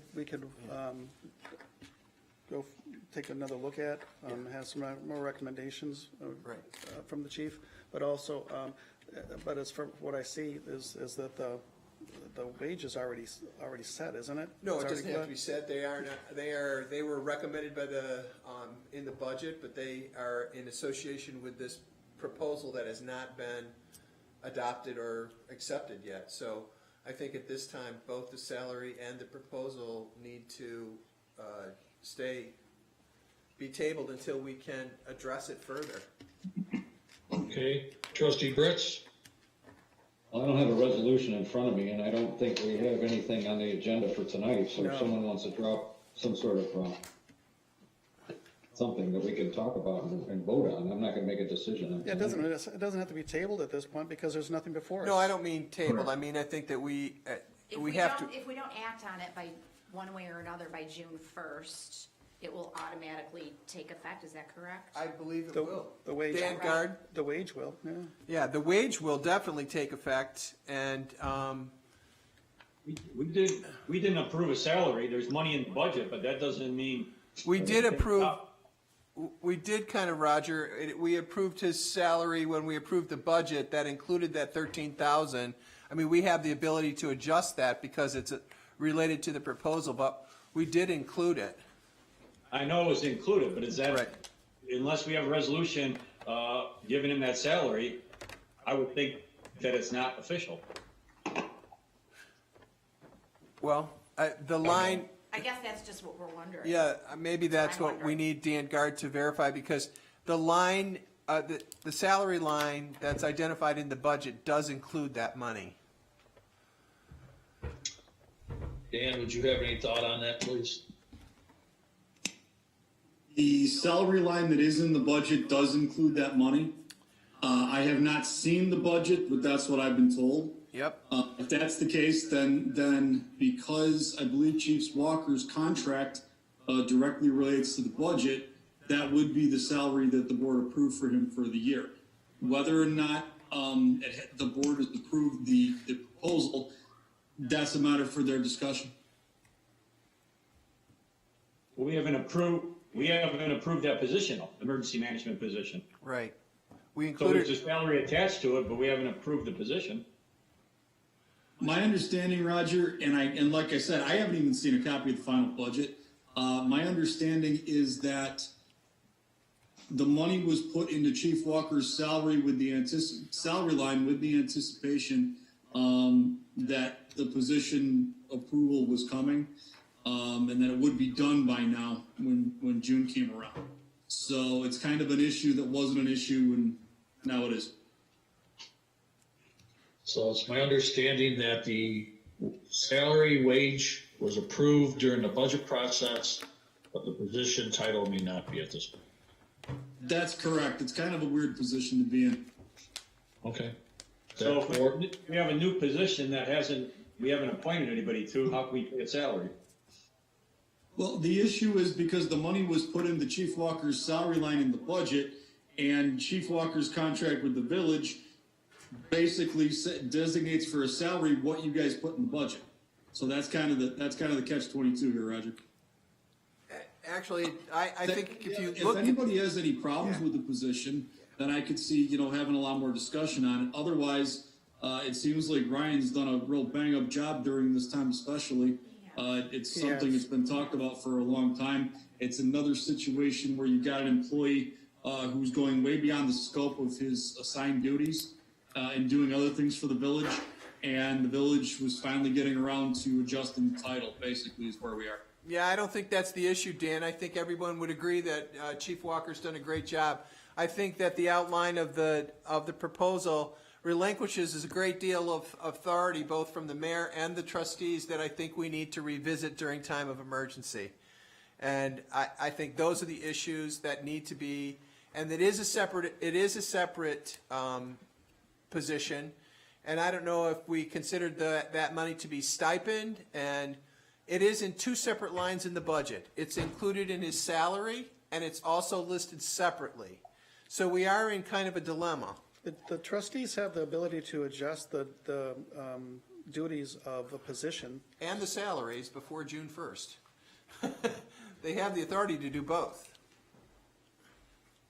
Guys, I can just tell you, all our department heads have worked very diligently throughout this entire process here. I agree. Everybody's done a great job. So, Yeah, I don't think that's the issue. I think that the issue is the position itself. And Doug, I know that you had some concerns about that emergency management plan as it's written. I did have some questions on it, yes, when I first was constructing my declaration of emergency. You are correct. Right. So I think that those are the things I think that's my question is, if that plan needs to be adjusted, should we take the time to adjust it and hold the salary until then, or what? That's my question. That would be a Mr. Guard question. I believe I don't know if you're liable by our contract or on our budget. I'm not sure. Mayor, I apologize. I'm going to have to punt for this evening on this one. Like I said, I haven't seen a final adopted copy of the budget. I haven't seen a final adopted copy of the document that Trustee Bashaw is referring to. And so before I can really give an opinion about where we are, I'd want to look at the documents. It seems like it's gotten overly complicated. Okay, that's fair enough. Thank you. Melissa, can I also get a copy of the final budget that was approved? I don't have one. Yes. No one has one yet, but we haven't received them yet. But let me ask They you, will. Dan, does that have to happen before June 1st? Does what have to happen before June 1st? Any action be taken on that before the emergency management plan, before June 1st? Again, in regard to the board approving the salary line for Chief Walker and his contract being contingent upon that approval, We lost you. Okay, it appears that our attorney Guard needs to review all the documents before he can render a decision. really got to look at. I know, I'm asking if there's a time issue on that. Does it have to happen? Because our next meeting is June 1st, so. He's going to look and get back to us. Okay. So if we have to meet before then or address it before then, we will? Apparently that would be the situation, yes. You may have to call a special meeting for that purpose. Well, let's see what Dan has to say first. Okay. Any further discussion? Guys, I just need a little bit of time. Yeah, Sure, that's thank fine. you. Well, and I'd like to clarify again, this has no reflection on my thoughts of Chief Walker. He's done a great job. I think he goes above and beyond. I think there are just some issues that we need to address in regard to that proposal. I would agree, he's done a great job with Phil and all of us working together. Okay, let's move forward. Any other old business? Not, we will move forward with the regular board meeting. A regular meeting of the Board of Trustees of the Village of Fredonia duly called and held on the 18th day of May 2020 at 8 p.m. via video conferencing, Fredonia, New York, and public notice of the time and place of this meeting has been given to the news media and conspicuously posted in one or more designated public locations in accordance with Section 104 of the Open Meetings Law. Whereas members of this board present at this meeting have read the official minutes of the Board of Trustees special meeting of April 28, 2020, be it resolved this board approves the minutes as entered into the official minutes, and be it further resolved that the reading of the minutes be dispensed with. Have a second, please? I'll second that. The motion and second, is there any further discussion? Trustee Christina? Yes. Trustee Linden? Aye. Trustee Britz? Yes. Trustee Pecos? Yes. Trustee Bashaw? Yes. Carried. This portion of the meeting is for public comment. Any member of the public wishing to comment shall submit public comments by email to Fredonia Village Clerk at netsync.net no later than 4 p.m. Monday, May 18, 2020. Such comments will be read during the public portion of this video conference. I will ask that the comments refrain from remarks that are in poor taste, slanderous, or not germane to any action taken or contemplated by the board. I did receive 2 emails this afternoon. I will read the first one.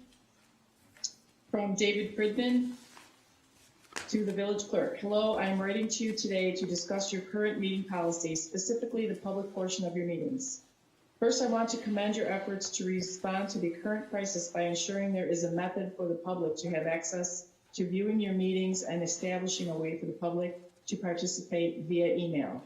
That was a great step in the right direction, and I hope that emailing will continue to be one of the ways the public can participate. Now that we have been in this situation for a while, I would like to suggest additional accommodations to members of the public that could perhaps continue beyond our current emergency circumstances. For a while now, you have been meeting with the workshop session, which is immediately followed by a trustee meeting. There are often things that occur or come up during the workshop that either were not on the agenda or is important information that may or may not have been previously available to the board or the public, as is the case when you discuss matters with department heads or receive a presentation or proposal. Many questions are potentially generated during the workshop session, which the public has no opportunity to respond to until the next meeting, when frequently the point is moot. If you would be willing, I think it would be good policy to have a way for the public to call or video conference into the meeting to have the chance to voice their opinion and make suggestions during the public portion of the meeting, since it is impractical to be in attendance. Moving forward, I think this would also be great for members of our community to be able to engage with our public boards, trustee planning, and zoning, who may otherwise, for any number of reasons, be unable to attend in person. Thank you, David Fridman. Thank you. I have another one. Would you like to read that one or take the first one? Read the second one, please. This question is for Mayor Essick from Marsha Johnson. Have you developed a plan to help our local small businesses when they are allowed to open up? Can you please explain the plan? Thank you. That was all the emails I received. Thank you very much. You're welcome. That being the only 2 emails, I will close the public portion of this meeting and move on to our reports. Are we going to address Are we going those? to talk about them? I will address them in my report. Okay. I'll address. So my mayor's report, a COVID-19 pandemic update. Western New York has met our metrics for reopening and can restart with phase 2 starting tomorrow. Phase 1 starting tomorrow with construction, manufacturing, retail with curbside pickup, wholesale trade, agriculture, forestry, fishing, and hunting. The Village of Fredonia state of emergency expired this last Saturday, 5/16/2020 at 12:59 p.m. I have chose not to renew the Village of Fredonia's emergency declaration. I made this decision based on several factors. Number 1, as of this time, the village is not needed to use any of its emergency powers. Number 2, I have been advised that for general reimbursement purposes, the village is under the umbrella of the county declaration. And number 3, if the situation changes, we can always make another declaration. Those can be done at any time by myself.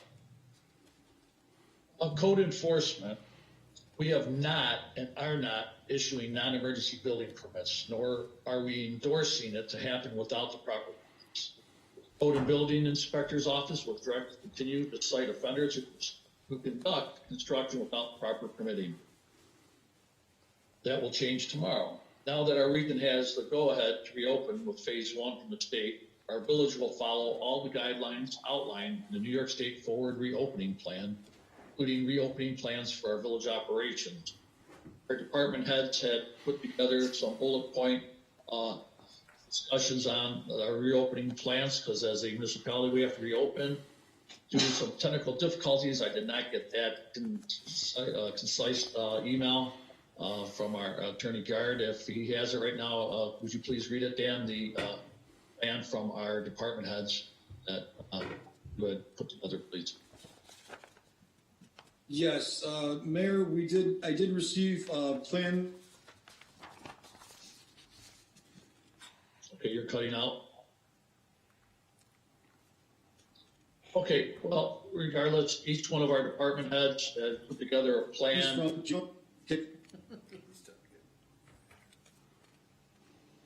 Dan, you're cutting in and out.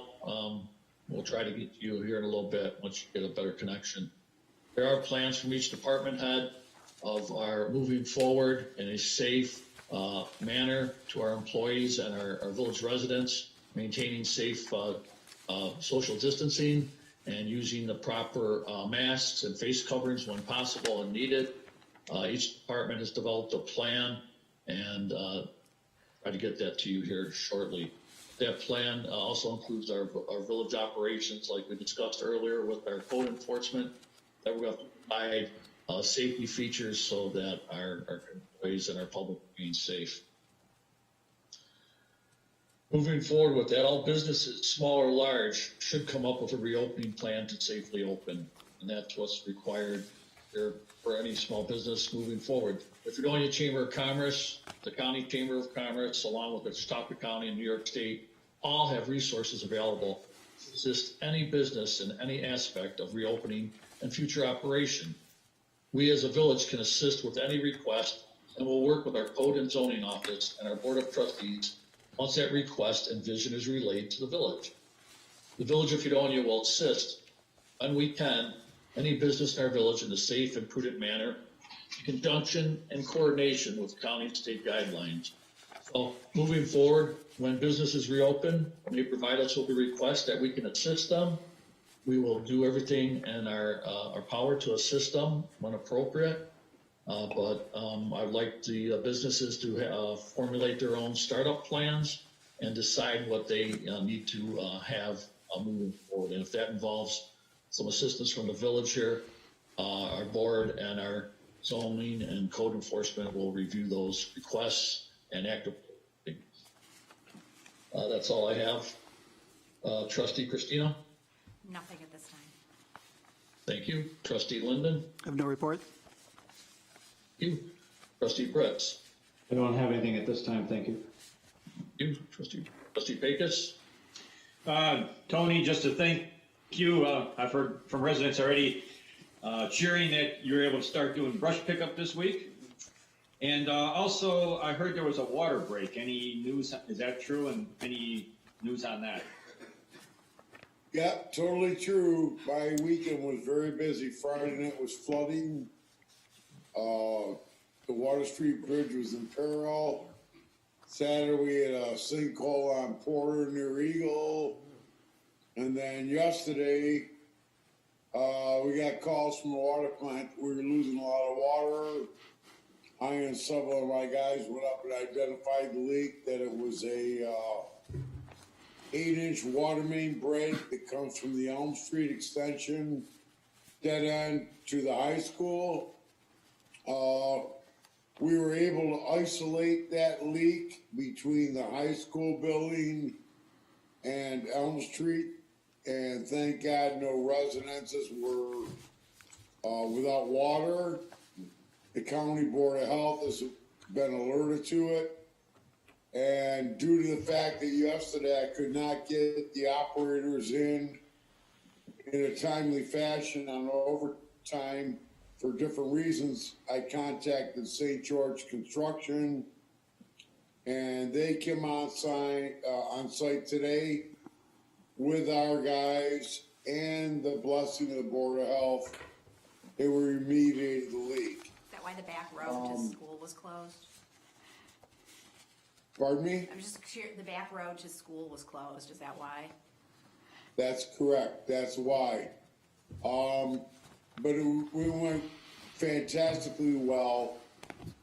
It's been a crazy weekend. Not a lot of sleep, but everything went well. But the flooding Friday night was incredible. Friday afternoon. You know, we got over 2 inches of rain or whatever within probably a 45-minute period. And I want to commend Fire Chief Walker and Police Chief Moschlock for working with me. And we've already had a disaster plan in place. And when things got to where the creek, Water Street Bridge were precipitously dangerous and high. We enacted our emergency plan preemptively. We had equipment down at the bridge ready to go to mitigate any large trees from upstream coming down, and that did not need to be taken care of. However, I did bring in 4 to 5 guys as fast as I could, and to barricade, cone off, and mitigate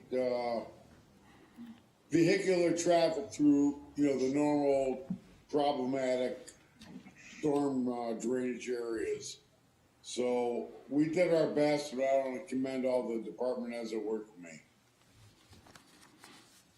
Thank you, and thank you to the police and fire also for all their efforts on the weekend. That's all I have. Thank you, Trustee Pecos. Trustee Bashaw? I just had a question. I know earlier the final budget was requested. Tony, I know you requested it. Is it possible, Anne Marie, to have the budget put on our website? Are we still having difficulties with that, or is that possible? I can certainly try. I was able to post a link Friday. It didn't give me any problems, but it's hit or miss. Okay. So I will certainly make the effort, and I should have a copy for everyone by the end of the day tomorrow. Thank you. I know that there have been public inquiries as to the final budget, and even Dan Gard here, who's in need of one. But if we could try to get that on the website, it'd be great. Along with, I believe, the Baggett and Laredo report now. Okay. Great. Thank you very much. Sure. Thank you, Trustee Bashaw. Attorney Gard, are you online? At the moment, Mayor. Would you have the time now to go over our startup plans for our departments? I'll give it a try.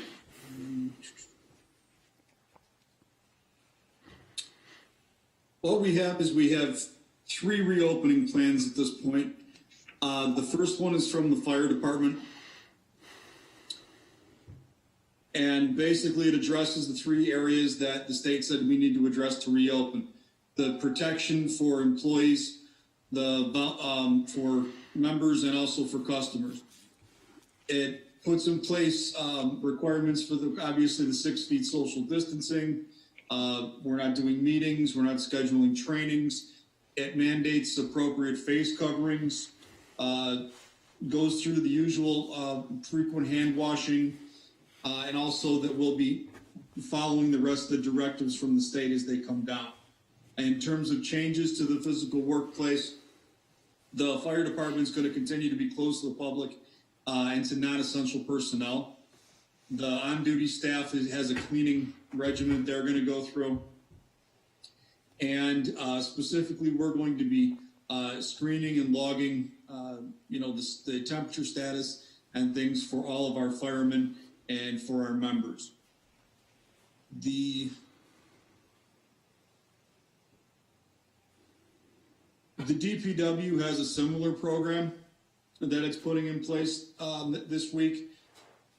They're adjusting the workforce in terms of not everybody works together, which is one of the things the state specifically asked us to do, including staggering breaks. Each morning, all the trucks and equipment down there will be disinfected, and everybody is going to be supplied with masks, hand sanitizer, cleaning items, things like that. When coming into contact with others in an area less than 6 feet, our DPW is going to be masking up like everyone else. And that's in addition to all of the other regular cleaning tasks and things that have been extra during this time. Finally, our police department has another similar proposal. This, as phase 1 begins to open, the officers and dispatchers are going to continue to wear masks when dealing with people or entering places of business or residences. Obviously, to the effect possible, just like the firemen, they're going to be social distancing in the workplace. They don't have a big space down there, but they're going to be doing the best they can. And I talked with Chief Moshlock about some ideas that they have to help out with that. Additionally, the police officers are going to be scanned during their shift and at the beginning of their shift for temperature readings. The rest of the requirements are probably going to change as model plans become more prevalent. I know Chief Walker's working on something we can address village-wide that would also cover Village Hall. And so as soon as we can get that done, my intention would be to take the whole thing and put it on the village's website just so everybody knows what we're doing. Thank you. And I apologize due to technical difficulties. I did not have that to recite myself. Thank you, Attorney Gary. Okay, that's it for those reports. Reports of fire and police, please. Report, Fredonia Fire Department report for the month of March 2020. Total fire 3, rescue and EMS 97, hazardous conditions no fire 3, service call 2, good intent call 14, false alarm and false call 12, for a total of 131.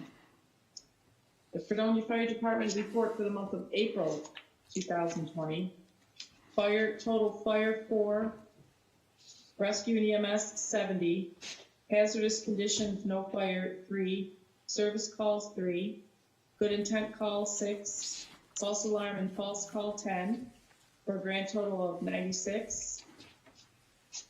Fredonia Police Department month 2020 monthly report for the month of April.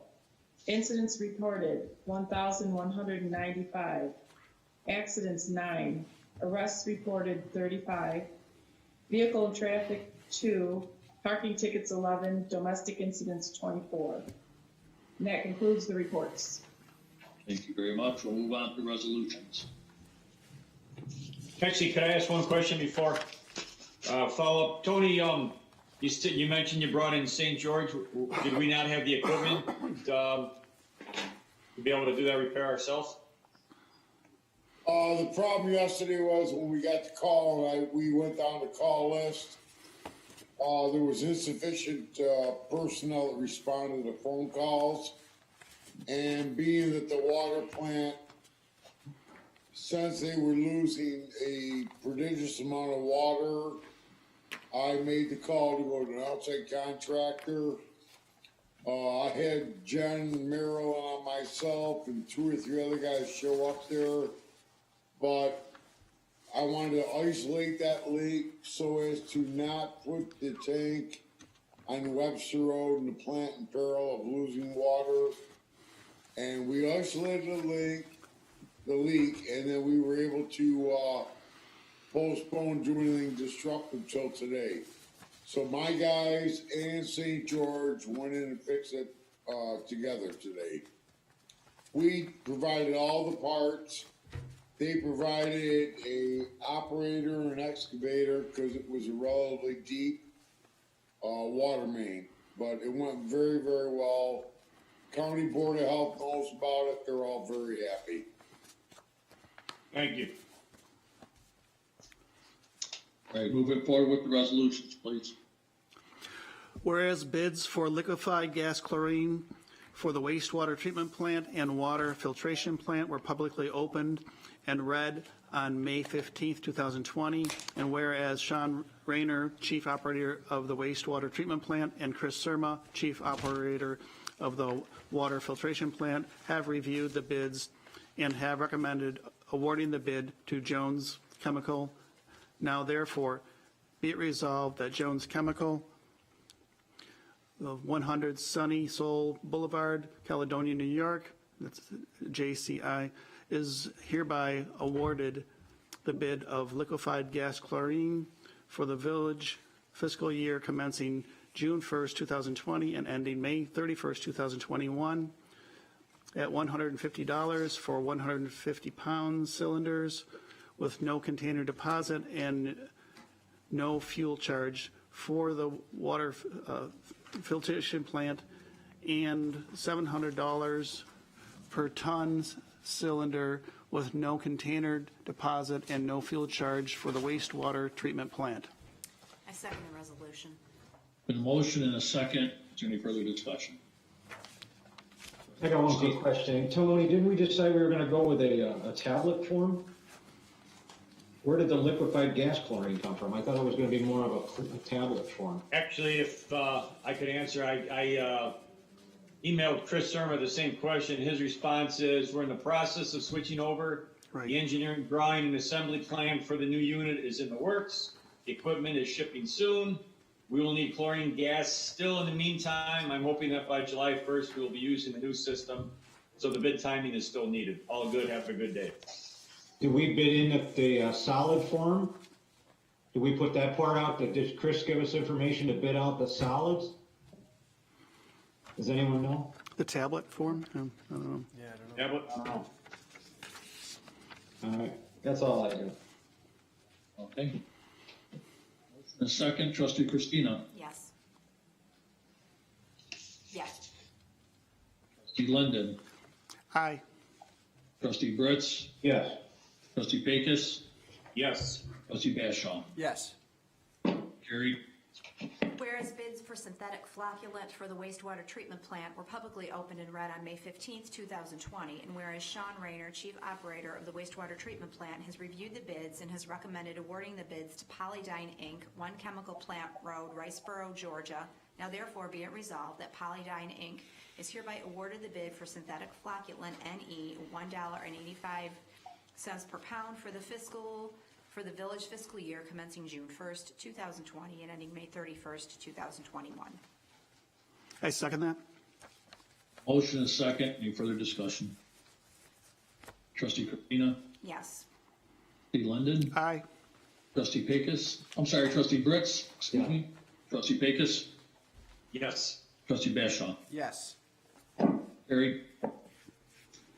Whereas bids for ferric chloride for the wastewater treatment plant were publicly opened and read on May 15, 2020, and whereas Sean Rayner, Chief Operator of the wastewater treatment plant, has reviewed the bids and has recommended awarding the bid to Camaro Water Solutions Incorporated, 4321 West 6th, St. Lawrence, Kansas.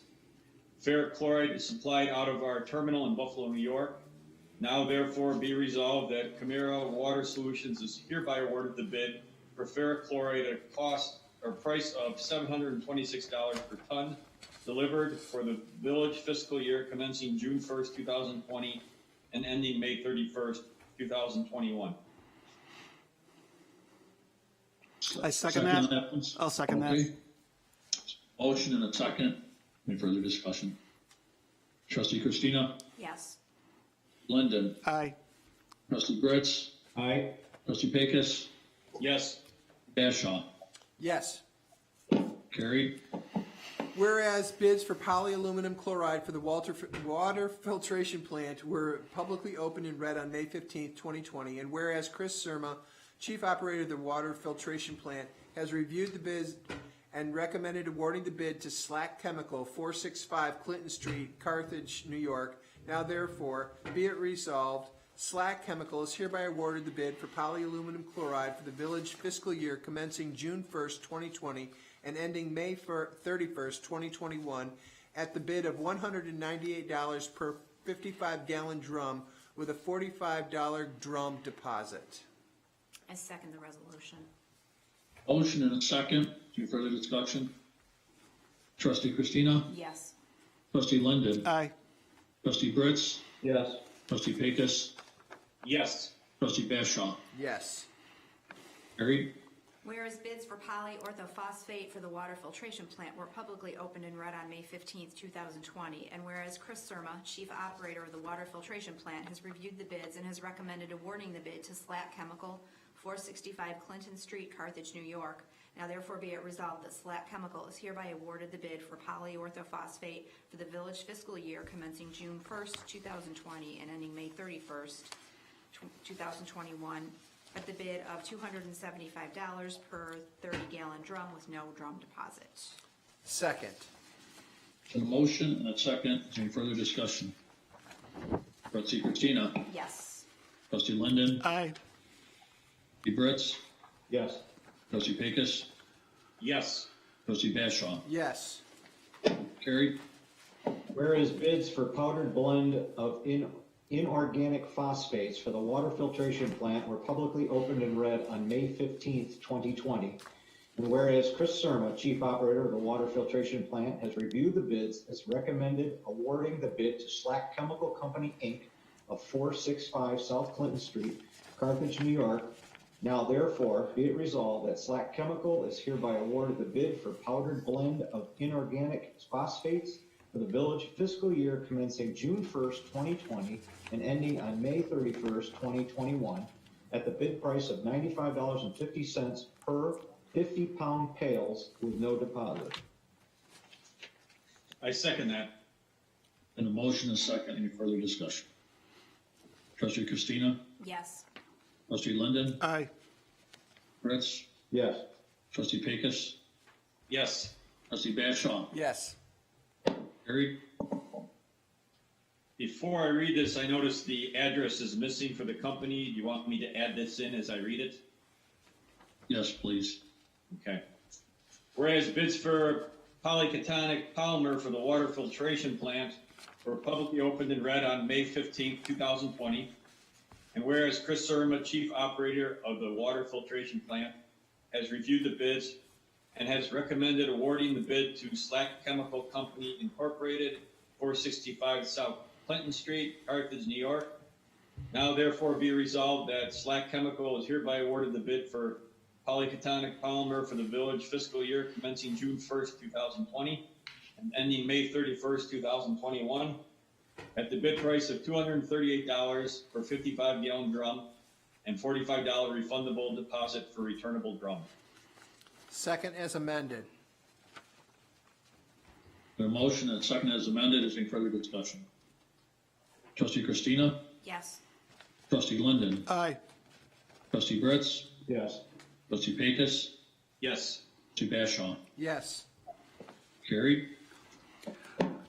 Whereas bids for water meters for the Department of Public Works were publicly opened and read on May 15th, 2020, therefore be it resolved after review of bids, Thai Sales Incorporated, 36 Hudson Road, Sudbury, Massachusetts, is hereby awarded the bid for water meters for the village fiscal year commencing June 1st, 2020 and ending May 31st, 2021 as per attached bid form, a copy of which is attached to and made part of these minutes. I second the resolution. Motion and second. Is any further discussion? Trustee Christina? Yes. Linden? Aye. Trustee Britz? Yes. Trustee Pecos? Yes. Bashaw? Yes. Carried. Be it resolved that the following bids, being the lowest bid submitted for the village fuel, is hereby accepted for the prices set forth below for the village fiscal year commencing June 1st, 2020 and ending May 31st, 2021. TPS of 1828 Route 20 Silver Creek is hereby awarded the bid for unleaded gasoline with a dealer markup of 0.0223 cents plus the current refinery rack price on the day of delivery, and low sulfur diesel fuel with a dealer markup of 0.0223 plus the current refinery rack price on day of delivery, and all-weather diesel fuel with dealer markup of 0.0223 plus the current refinery rack price of the day of delivery. I'll second the resolution. Motion and a second. Is any further discussion? Trustee Christina? Yes. Trustee Linden? Aye. Britz? Yes. Pecos? Yes. Trustee Bashaw? Yes. Carried. Be it resolved pursuant to Section 5-520 of the village law, the following schedules of budget transfers are hereby approved. See attached. Second the resolution. A motion and a second. Is any further discussion? Trustee Christina? Yes. Trustee Christina? Yes. Trustee Linden? Aye. Trustee Britz? Yes. Trustee Pecos? Yes. Trustee Bashaw? Yes. Carried. Be it resolved that the regular and overtime payrolls of various village departments and bills approved by the Finance Committee is set forth in abstract number 523 and abstract number 524 are hereby approved and directed paid.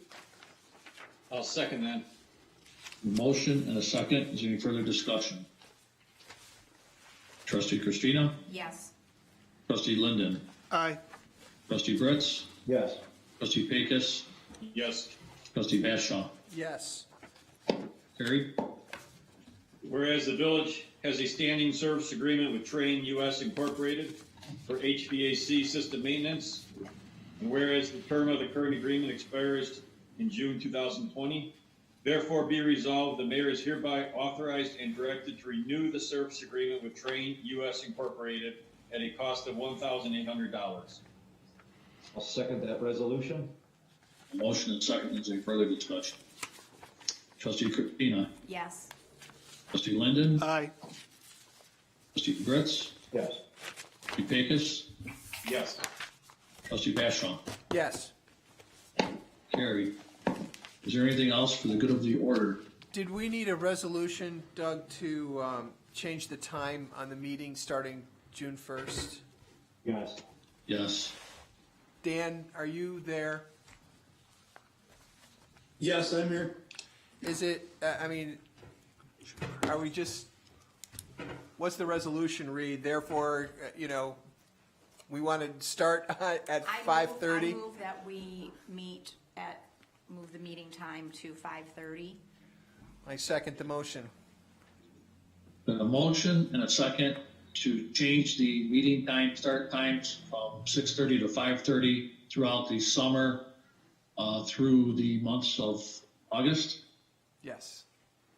Starting June 1st.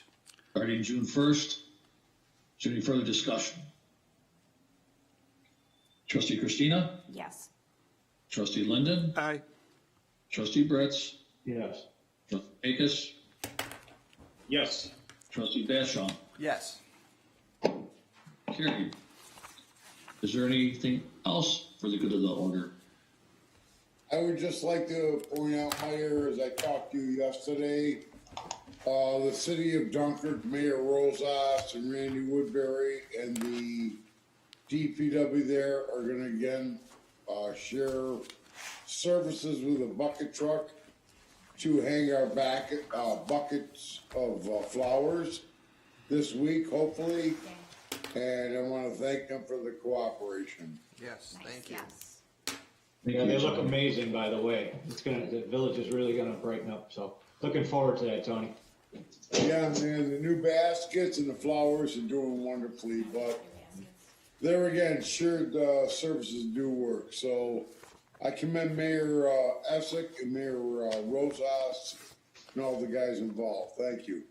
Thank you very much, Tony. I mean, throughout this whole COVID-19 pandemic, I just want to, again, thank all our employees. I want to thank our residents for their patience and their perseverance through this all. This is something very much that we've never, ever encountered unless you're well over 100 years old.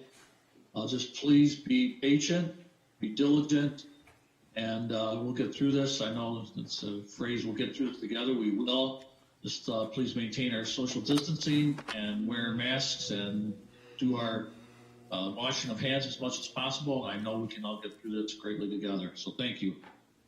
If there's no other further business, I'd like to ask for a motion to adjourn. So moved. Second, please. Second. Christina? Yes. Trustee Linden? Aye. Trustee Brits? Yes. Trustee Pecos? Yes. Trustee Bashaw? Yes. Great. Thank you very much. Have a good night, everybody. Thank you.